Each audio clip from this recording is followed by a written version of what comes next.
Okay. Namaste and good morning, everyone.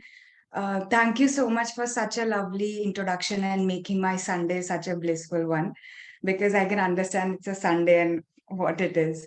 So, yeah. So before starting my talk, I want to ask everyone a question, and I want you guys to raise your hand, or maybe use the raise hand emoticon if your cameras are switched off.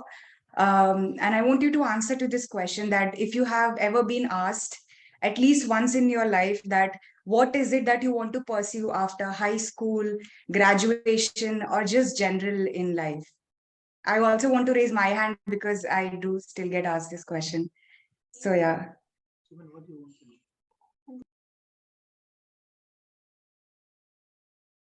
Okay, I can already see a lot of hands raising. You can also look at each other and see that we are not alone in this, like we all are the same.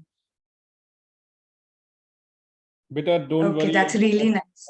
At this age, I still get asked what next. Yeah, okay, that's really nice. Thank you so much all for your responses. You can lower down your hands. Thank you.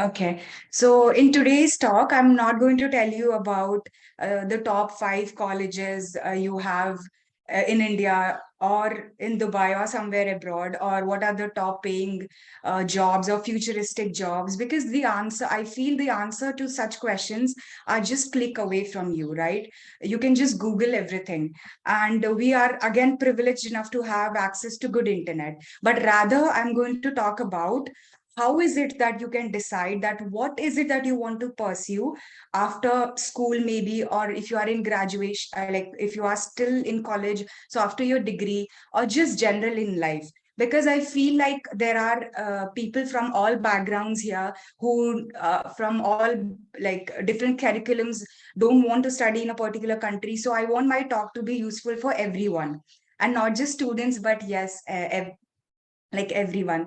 So yeah, so that is what I'm going to talk about. So why did I decided to talk about this is because, as I said, we all have an access to good internet. तो क्योंकि हमारे पास इतना अच्छा privilege है, तो with lot of information around, we tend to get confused and we are overwhelmed कि okay, we can do this also, we can do this or that also.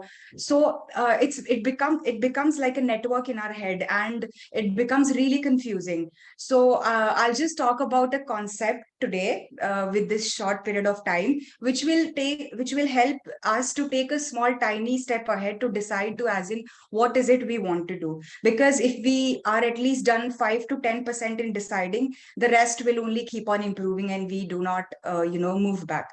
So yeah. So the concept that I'm going to talk about is the concept of ikigai. So I don't know if you have read this book or not. I can already see Krishna uncle smiling. So many of you might have read this book and might have even heard about this. So does anybody want to like say a word or something about like what, if you have read, just for an interaction, or I can go ahead with the talk then. You please go ahead. This is your time. Okay, thank you so much. So before starting my talk, I would like to share a slide. So just give me a moment, please.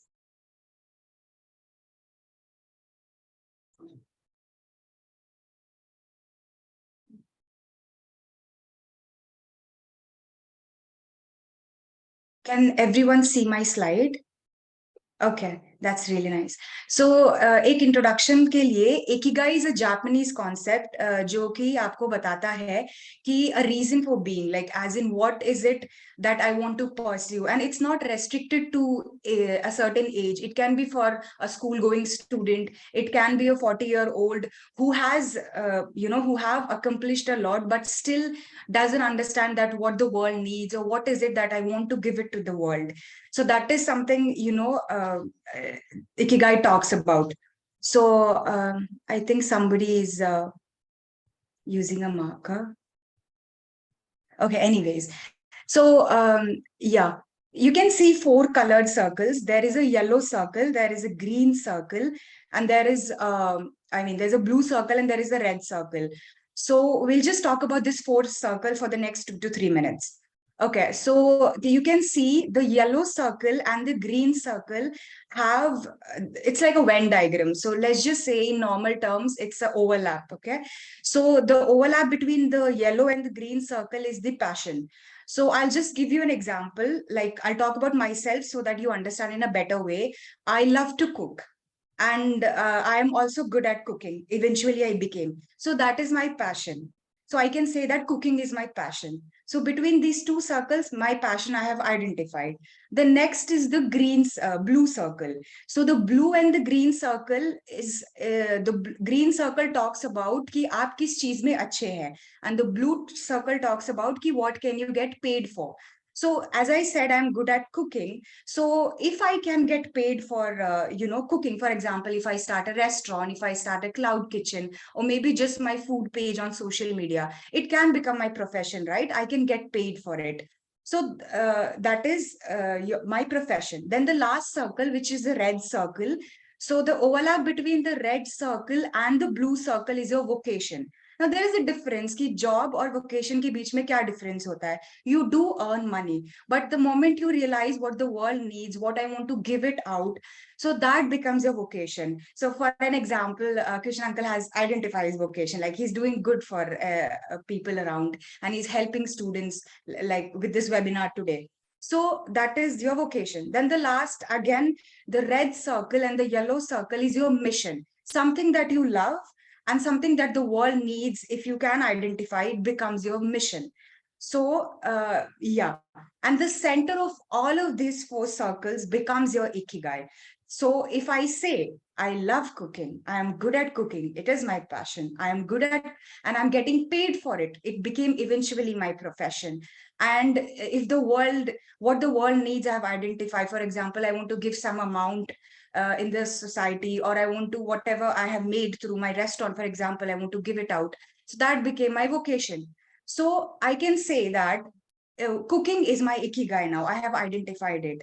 So it looks very easy, but then it's like it's not something that we can, I know, I understand it's not something that we can decide after this talk or after a month or two.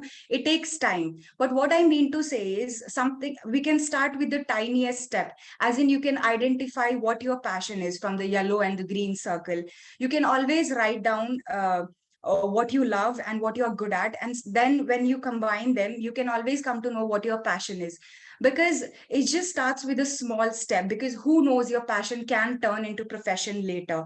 So once, as I just want to say that if you have started with this concept, if you have at least your almost 5 to 10% work is done, what I said in the beginning.